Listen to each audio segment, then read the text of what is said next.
Hey everyone, my name is Camille Miller. I'm here today to do the pre-op clinical anesthetic assessment video. I will initially start out with doing a overall history of the patient, medical, surgical, anesthetic history, moving on to a review of systems, and then lastly finishing up with the physical exam of the patient. So we were given some information. This patient is a 55-year-old male with a 25-pack-year history of cigarette smoking. He is 5'10", 250 pounds. He leads a sedentary lifestyle but is able to walk 2 flights of stairs. He has a past medical history that includes type 2 diabetes and hypertension. He states that his weight has remained constant over the last 5 years, and his current blood pressure is 148/90. Medications he takes are amlodipine 5 milligrams PO/Q day and lisinopril 20 milligrams PO/Q day. Now, we are already able to gain a lot of information just based on the provided information. We would want to go ahead and screen this patient based on his the information provided, his medical history. We'd want to screen him for potential sleep apnea with a stop bang. Because of his blood pressure, his BMI, his age, and his gender, he automatically has a positive screening for potential sleep apnea. So we want to keep that in the back of our mind when we do our physical assessment and preparing our anesthetic plan. Also, we can calculate that this patient's ideal body weight is 165 pounds, and at his current weight, his BMI is 35.9, which would place him in the category of severe obesity, indicating that potentially he could be a difficult airway as well. Because he leads a sedentary lifestyle but is able to climb 2 flights of stairs, it would indicate that he has a metabolic equivalent or a MET score of 4 or greater. Also, because of his blood pressure being 148/90, that would classify him as stage 2 hypertension despite the medications he takes daily. So we would want to get a very thorough past medical history, including any kind of childhood illnesses like asthma, any congenital heart defects, anything that would be pertinent, as well as adult illnesses. It would be especially important to ask this patient about any sort of surgical history and anesthetic history. Has he had any surgeries? What were they? When were they? We could rule out any kind of peripheral nerve injury, given that information ideally, and any kind of uncontrolled blood loss. Next, we would go in detail about any kind of anesthetic history. Has he ever had any anesthesia before? Was it general anesthesia? Was it local? And how did it go? If he had general anesthesia, did he have issues postoperatively with prolonged nausea and vomiting? Any notes of a difficult airway? Any postoperative delirium? As well as any indications that potentially he could have malignant hyperthermia or be at risk for it.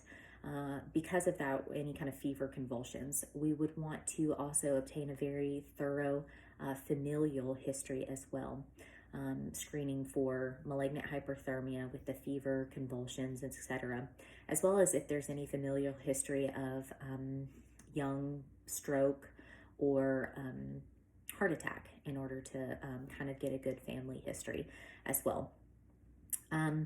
Next, we would want to discuss medications.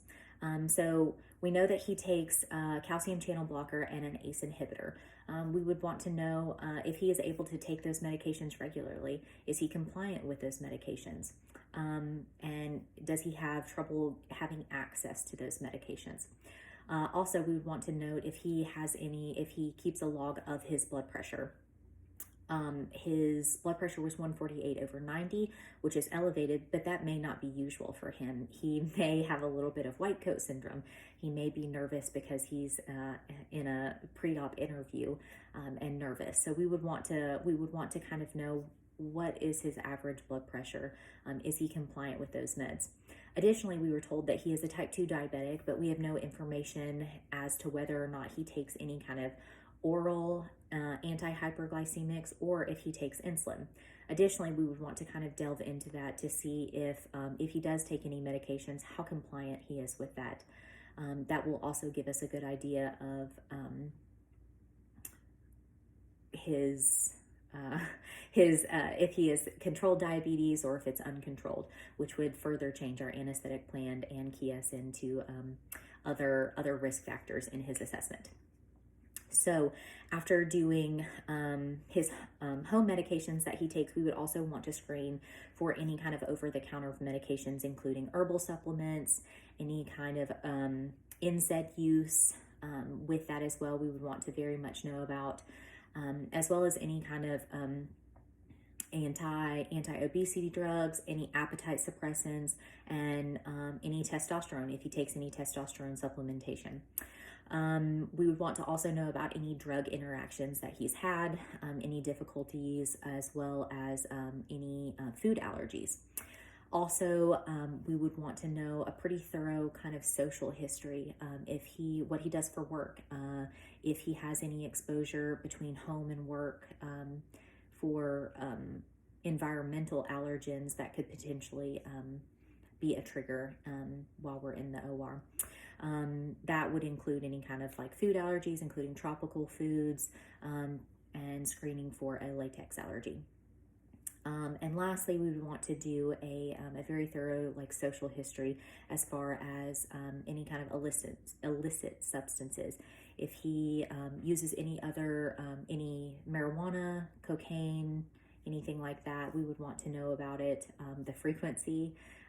Additionally, we would want to know, we were told that he has a 25-pack year history of cigarette smoking, but we would want to know if he utilizes any other forms of nicotine, smokeless tobacco, dip, snuff, etc., vaping, in order to determine if that would change our anesthetic plan or not.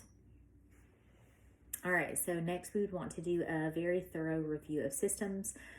It would be especially important to ask this patient about cardiovascular, pulmonary, GI and hepatic, and musculoskeletal. So because he takes antihypertensives at home, we would want to know if he has ever experienced any other cardiovascular risk factors, including any sort of chest pain.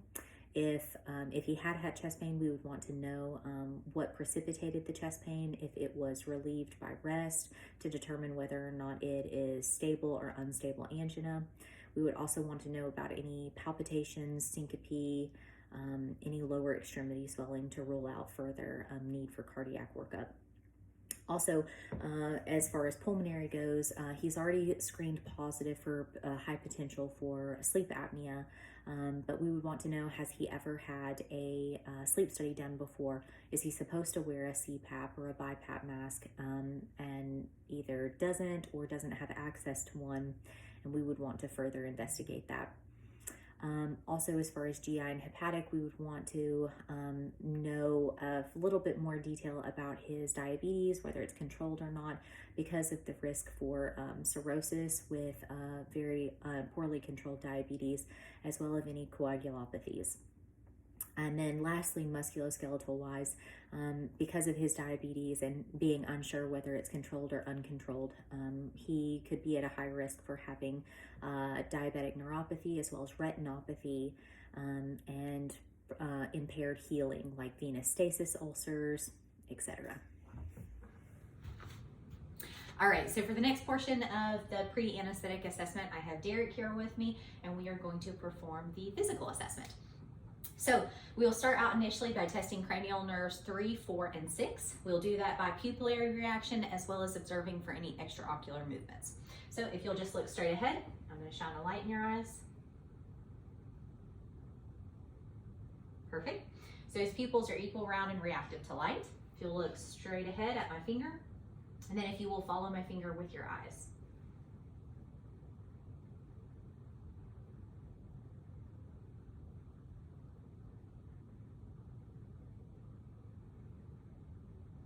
Perfect.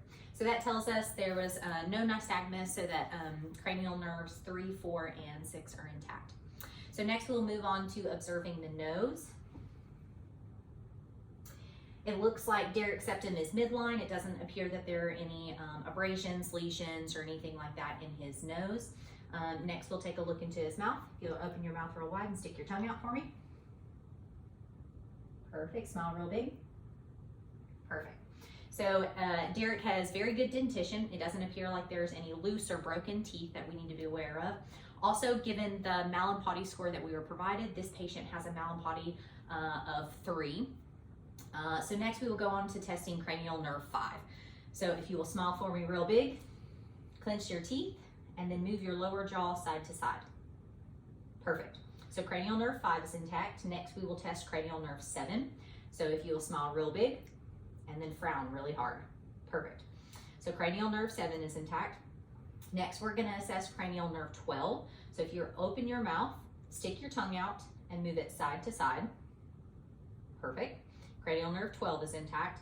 And then we will go on to assessing cranial nerves 9 and 10.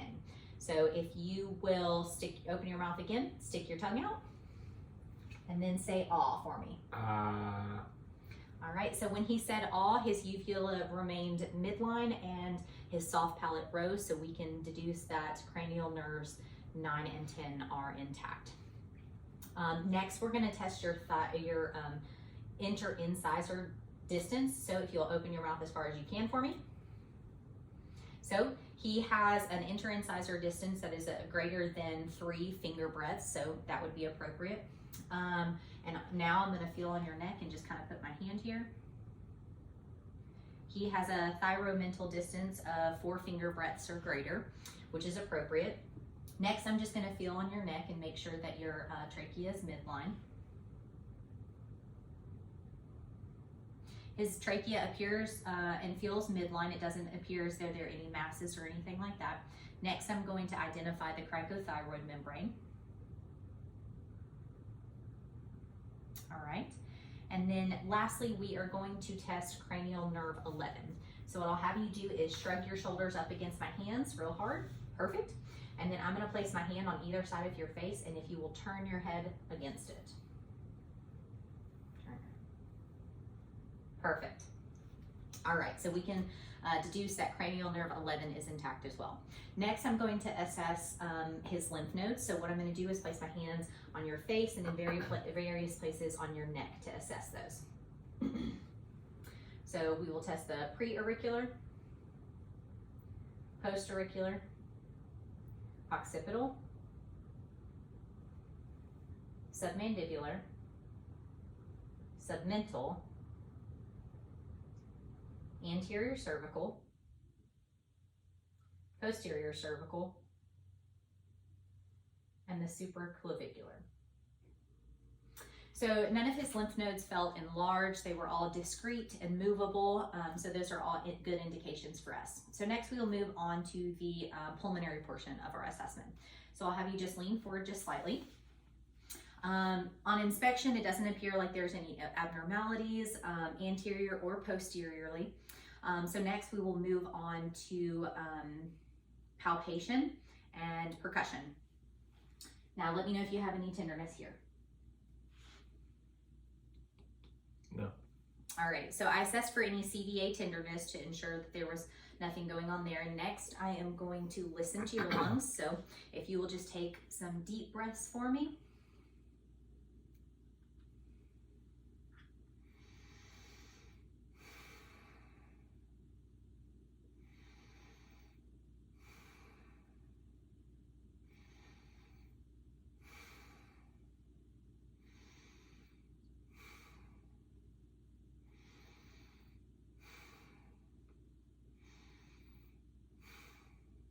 Perfect. So Derek's lungs were clear to auscultation bilaterally. I had good inspiratory effort all the way down to the bases of his lungs. So next we will move on to the cardiac portion. So on inspection, again, no abnormalities noted. So then we will move on to the auscultation portion. So I'm just going to listen in various areas of your heart. So first we will listen to the aortic region, pulmonic, tricuspid, and mitral. And I'll do the same, but listen with the bell of my stethoscope.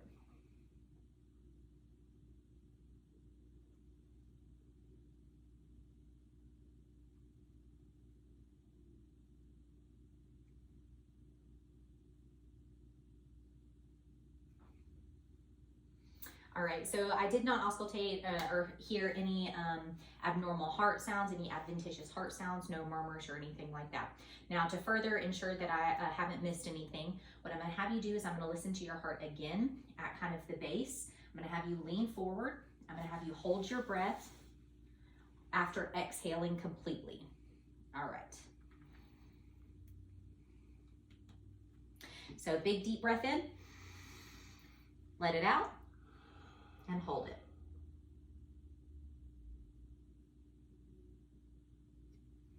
All right, so I didn't hear a murmur there. If I did, that would be an indication for potentially some aortic regurgitation. Next, what I'm gonna have you do is lay on the couch on your left side, and I'm gonna listen to your heart in place as well. Now, in this, I'm gonna listen with the bell of my stethoscope at the apex, and that will help me rule out if there's any mitral stenosis.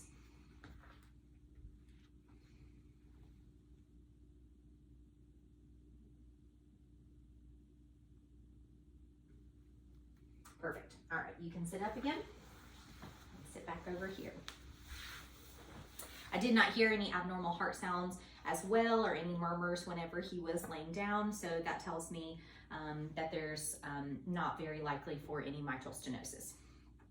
Next, we will move on to the GI and the hepatic portion of the assessment. So first, on inspection, it doesn't appear as there's a bounding aortic or aortic impulse, anything like that.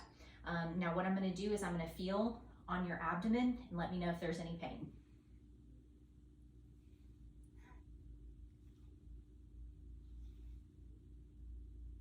Any pain? No. All right.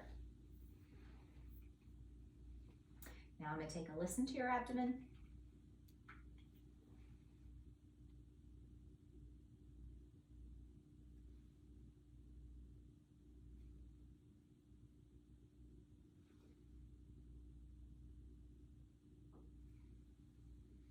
All right, and he has active bowel sounds in all 4 quadrants. There's no abdominal pain, so it doesn't lead me into any further investigation in the GI region. So the last portion of the exam, we are going to do neurologic and musculoskeletal. So what I'm going to have you do is, if you'll extend your head all the way down, put your chin onto your chest, and then extend your neck all the way up, all the way back. Any pain with any of that? No. Okay. And then we're going to test grip strength. Perfect, perfect. Now I'm going to place my hands on your arms, and if you'll pull up against me. Perfect. Now if you'll do, I'm going to put my hand on your leg. If you will push up against my hand. Perfect. And the other side. Perfect. All right. And the next portion, I'm going to test the deep tendon reflexes. So I'm going to kind of bounce this little device on your arms and your legs bilaterally to see and ensure that those are still intact. All right.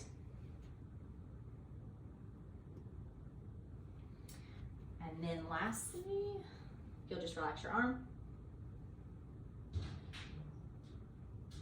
Perfect. Now just kind of relax your leg.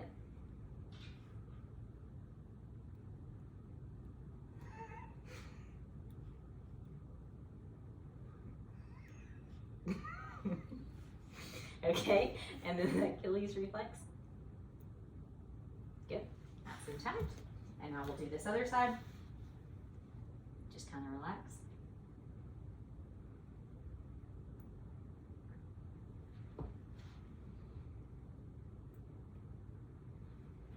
Relax your arm completely.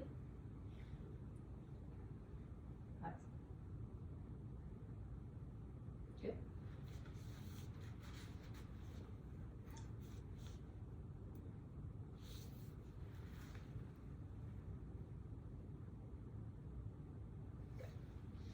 All right, so all deep tendon reflexes are intact. And lastly, what I'm gonna have you do is close your eyes and then elevate both of your arms right out in front of you. All right, you can relax your arms down. And now I'm gonna have you stand up. And we will do a Romberg test. So I will have you close your eyes and keep your eyes closed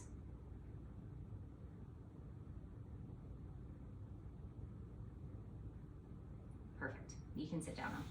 So all his deep tendon reflexes were intact. He did not have a positive pronator drift or anything, and his Romberg test, he was able to stand up with his eyes closed and his feet together without any difficulty.